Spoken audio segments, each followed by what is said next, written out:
अस्सलामुअलैकुम। आज हम एक सफ़र शुरू कर रहे हैं। कॉरपोरेट गवर्नेंस, कंपनियों को पे हुकूमत करना, ये वो ड्राइविंग मैनुअल है। कॉरपोरेट गवर्नेंस की बात कर रहा हूँ। ये वो ड्राइविंग मैनुअल है जिससे कंपनी चलती है। कंपनी चलाना चाहेंगे? आपको पता होना चाहिए कौन स्टीयरिंग संभालता है, कौन ब्रेक लगाता है और कौन ये देखता है कि गाड़ी क्रैश ना करे। तो कॉर्पोरेट गवर्नेंस के सफ़र पे हमारे साथ जाना पड़ेगा। चलें ज़रा सोचें, आप गली मोहल्ले में टेप बॉल खेल रहे हैं, क्रिकेट खेलते रहते हैं, कोई एम्पायर नहीं है, हर गेंद पर झगड़ा, हर फैसला लड़ाई। अब वही मैच सोचें कि एम्पायर मौजूद है, सब सीधे हो जाते हैं। कॉर्पोरेट गवर्नेंस भी कंपनी का एम्पायर है। हम आपको आसानी से मुश्किल की तरफ लेके जाएंगे। सेगमेंट 2, कॉर्पोरेट गवर्नेंस दरअसल असूलों, तरीकेकार और अमल का एक ऐसा निज़ाम है जो कंपनी को डायरेक्ट और कंट्रोल करता है। शेयर होल्डर्स मालकान होते हैं, वो बोर्ड ऑफ डायरेक्टर्स को रखते हैं ताकि मैनेजर्स पर नजर रखें। मैनेजर्स रोजमर्रा कंपनी चलाते हैं और इस सब पर असर डालता है। चाहे वो मुलाजमीन हैं, उस पर भी असर पड़ेगा, सैलरीज को लेके, कॉन्ट्रैक्ट्स को लेके, कस्टमर्स पे फर्क पड़ेगा, प्रोडक्ट्स को लेके, सप्लायर्स पे पड़ेगा और माशरे पे भी पड़ेगा। कॉर्पोरेट सोशल रिस्पॉन्सिबिलिटी है। ऐसे ही जैसे मैं आपको एक और एग्जाम्पल से समझाने की कोशिश करता हूँ, मेटाफर कहते हैं या सिमिली। ऐसे ही है जैसे घर में वालिदैन असूल तय करते हैं, बड़ा बहन भाई निगरानी करता है। वालिदैन ने असूल सेट कर दिए, एक्सपेक्टेशंस, बड़ा बहन भाई निगरानी करता है, छोटे बहन भाई काम करते हैं और पड़ोसी भी मुतासर होते हैं। हर घर की अपनी गवर्नेंस होती है। घर एक खुद एक इंस्टीट्यूशन है, आप सबको पता है, एक अदारा है जिससे माशरा बनता है। सेगमेंट 3, बोर्ड, मैनेजर्स और शेयर होल्डर्स के किरदार की बात कर लेते हैं। बोर्ड ऑफ डायरेक्टर्स के भी कई रंग होते हैं, अंदरूनी और बैरूनी डायरेक्टर्स, एग्जेक्टिव और नॉन एग्जेक्टिव डायरेक्टर्स, नामजद या आजाद डायरेक्टर्स और खास किरदार चेयरमैन या शैडो डायरेक्टर्स वगैरह वगैरह। मैनेजर्स भी मुख्तलिफ हैं। लेवल के हिसाब से अगर हम बात करें, कैडर के हिसाब से बात करें तो top level management, middle level management, first line management.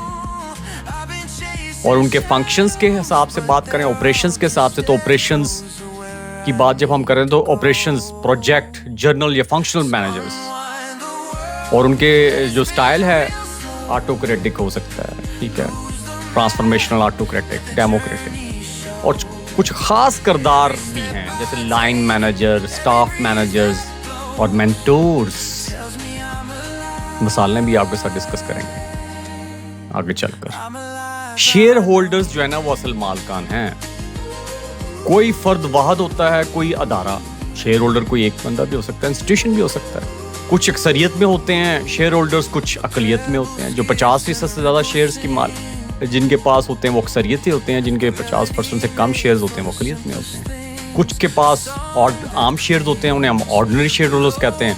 कुछ के पास प्रेफरेंस शेयर होल्डर्स होते हैं, जिनको हम प्रेफरेंस शेयर होल्डर्स कहते हैं। उनको जो है वो डिविडेंड मिलता है, प्रेफरेंस दी जाती है ऑर्डिनरी से, ठीक है। कोई फौरी मुनाफा चाहता है तो उसको हम शॉर्ट टर्म शेयर होल्डर्स कह देते हैं। आते हैं थोड़ी देर के लिए और फिर बेच के चले जाते हैं। कोई लॉयल्टी नहीं होती, वफादारी नहीं होती। और कोई बहुत नस्लों तक यानी लॉन्ग टर्म इन्वेस्टमेंट कर देता है तो हम उन्हें लॉन्ग टर्म शेयर होल्डर्स कह देते हैं। तो ये था सेगमेंट 3 इन ब्रीफ। सेगमेंट 4 देखें, मैनेजर बामुकाबला लीडर। कुछ फर्क आपके सामने बताने की कोशिश करते हैं। यहाँ एक दिलचस्प फर्क जो सबसे पहले आपको नोट करना चाहिए कि मैनेजर सही तरीके से काम करता है और लीडर सही काम करता है। तो जो सही तरीके से काम करता है उसे मैनेजर कहते हैं और जो सही काम करता है वो लीडर।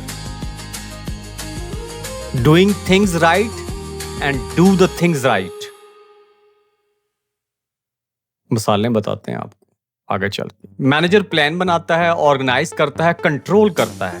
लीडर मुतासर करता है, इंस्पायर करता है, विजन देता है। मैनेजर वो प्रोजेक्ट मैनेजर है जो डेडलाइन पूरी करवाता है। लीडर वो स्टार्टअप का फाउंडर है, बानी है, जो ख्वाब दिखाकर टीम को आगे लेके जाता है। ड्रीम बिल्डर एंड टीम रियलाइजर होता है। यानी गवर्नेंस में दोनों जरूरी हैं, रोल बनाने वाला भी और ख्वाब दिखाने वाला।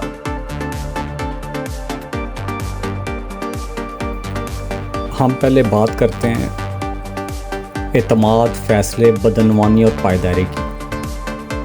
गवर्नेंस अहम है क्योंकि ये एतमाद पैदा करती है, बेहतर फैसलों में मदद देती है, बदअनवानी को रोकती है और तवीलुल मुद्दती बका को यकीनी बनाती है। मिसाल देने की कोशिश करता हूँ, तशबीह देने की कोशिश करता हूँ। एतमाद यानी ट्रस्ट शीशे की तरह है, एक बार टूट जाए तो मरम्मत के बाद भी दरार बाकी रहती है। बेटर डिसीजन मेकिंग या फैसले ट्रैफिक लाइट्स की तरह हैं, इनके बगैर हादसे बढ़ते हैं। बदअनवानी पर काबू यानी करप्शन की रोकथाम अलमारी के ताले की तरह है, ये अंदर मौजूद चीज़ों को महफूज रखता है।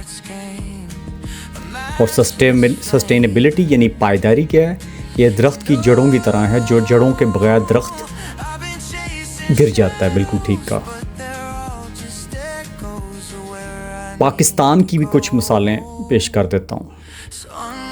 पाकिस्तान ही को देख लें, यूनिलीवर मुस्तकिल मेयार के ज़रिए एतमाद कायम किए हुए है। बैंक PSC स्टॉक एक्सचेंज पर 6 माही रिपोर्ट्स देते हैं बेहतर फैसलों के लिए। लेकिन शुगर स्कैंडल ने छुपी हुई बदअनवानी दिखाई जिसने अवाम को नुकसान पहुंचाया, वो आपके सामने है। एंग्रो ने तनव्वो के ज़रिए दहाइयों तक बका हासिल कर लिया, डाइवर्सिफिकेशन करके। आपके ख्याल में कौन सा केस पाकिस्तान के लिए वार्निंग है और कौन सा केस आपको मुतासिर कर रहा है?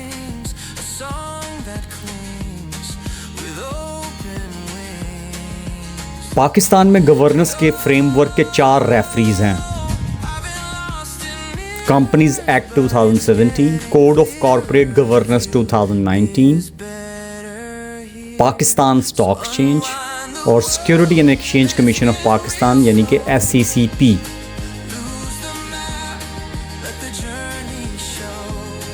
SECP प्रिंसिपल की तरह है, ये देखता है कोई नकल या चीटिंग तो नहीं कर रहा।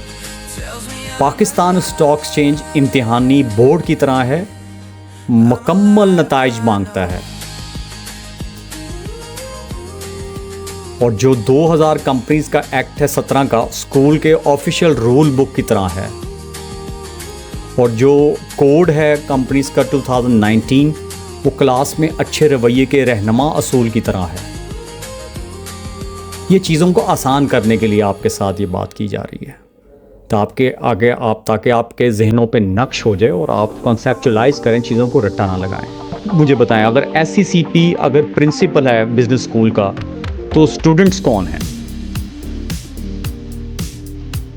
Segment 5, 4 स्तून, 4 pillars. अच्छी गवर्नेंस 4 स्तूनों पर खड़ी है। नंबर 1 शफाफियत, नंबर 2 एहतसाब, नंबर 3 इंसाफ और ज़िम्मेदारी। शफाफियत क्या है जी? ऐसे ही है जैसे साफ़ पानी, सब कुछ दिखाई दे। एहतसाब ऐसे होना चाहिए जैसे उस्ताद होमवर्क चेक करे। इंसाफ ऐसे जैसे सबको एक जैसा पर्चा मिले। और ज़िम्मेदारी ऐसे जैसे दोस्त की बाइक लेकर वापस सही सलामत देना। सेगमेंट 6, इस्लामी नुक्ता नज़र की भी बात कर लेते हैं। इस्लाम भी गवर्नेंस पर खामोश नहीं है। वो अमानत यानी ट्रस्ट, अदल यानी जस्टिस और एहसान एक्सेलेंस की बात करता है। हज़रत उमर फ़ारूक रज़ी अल्लाह ताला अन्हु ने ज़ाती काम के लिए बैतुल माल की मोमबत्ती इस्तेमाल नहीं की। कहा ये लोगों की अमानत है, तो यही असल गवर्नेंस है ना।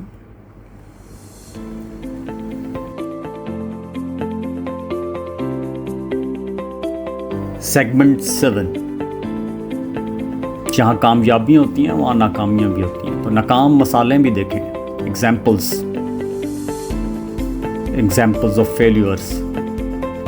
गवर्नेंस के बगैर बड़े बड़े अदारे सफ़ाई हस्ती से मिट जाते हैं। एनरॉन को देख लें, बड़ा नाम था इनका, पहली दिहाई में बहुत नाम था इनका, वो 2000 से लेकर 2010 के दरमियान इसका ऐसे गिरा जैसे गुब्बारा बैठ जाए, जैसे गुब्बारा फट जाए कहना चाहिए, गुब्बारे में से हवा निकल जाए। वर्ल्डकॉम, ये भी बहुत बड़ा नाम है, वो ऐसे टूटा जैसे रेत का मीनार। पाकिस्तान में देख लें, PIA के पर काट दिए गए और स्टील मिल्स जंग आलूद हो गई हैं, और शुगर स्कैंडल्स और इस तरह के बहुत सारे स्कैंडल्स जो हैं वो आवाम को नुकसान पहुंचा रहे हैं। हमेशा एक ही साइकिल में, हम एक मनहूस साइकिल के अंदर आए हुए हैं कि जाली मुनाफा, तबाही, फिर उसके बाद नौकरियां ख़त्म, फिर उसके बाद इस्लाहात की बातें शुरू हो जाती हैं। क्या साइकिल है? जाली मुनाफा, फिर उसके बाद तबाही, नंबर 3 नौकरियां ख़त्म और इस्लाहात की बात होती रहती है। लेकिन क्यों ना तबाही से पहले बचाव किया जाए? Prevention is better than cure.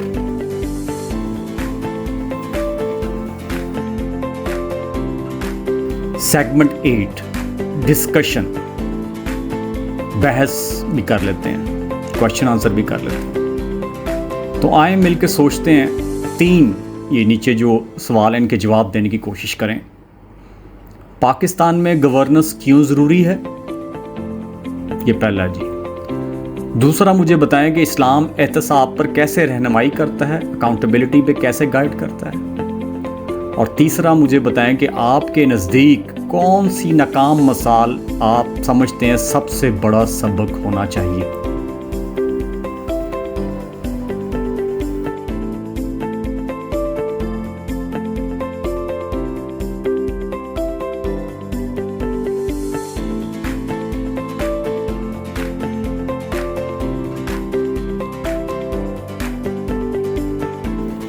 Segment 9, conclusion, खुलासा करते हैं ये जो आज का हमारा लेक्चर था। आज हमने सीखा है जी 4-5 चीज़ें हैं जो मैं आपको बताने जा रहा हूँ। गवर्नेंस के असूल, किरदार, रिपोर्टिंग और जिम्मेदारी। यानी governance is a combination of, एक किस्म का ये एक रेसिपी है जो कि असूल, किरदार, रिपोर्टिंग और जिम्मेदारी से मिलकर बनती है। और गवर्नेंस के अंदर 4 सतून जो हैं वो बड़ी अहमियत रखते हैं, फोकियत रखते हैं। वो है शफाफियत, एहतसाब, इंसाफ, जिम्मेदारी। कंपनीज एक्ट 2017, कंपनीज जो कोड है 2019, SCCP और पाकिस्तान स्टॉक एक्सचेंज, ये रेफरी का किरदार अदा करते हैं। चारों रेफरी हैं। और इस्लाम अमानत, अदल और एहसन तरीके से काम करने को सिखाता है। यानी गवर्नेंस सिर्फ कंपनी का नाम नहीं, किसी कॉरपोरेशन का नाम नहीं, किसी अदारे का नाम नहीं, जिंदगी और माशरे का भी असूल है। माशरे भी इस पे पनपते हैं, चाहे वो घर हो जो कि एक इंस्टीट्यूशन है,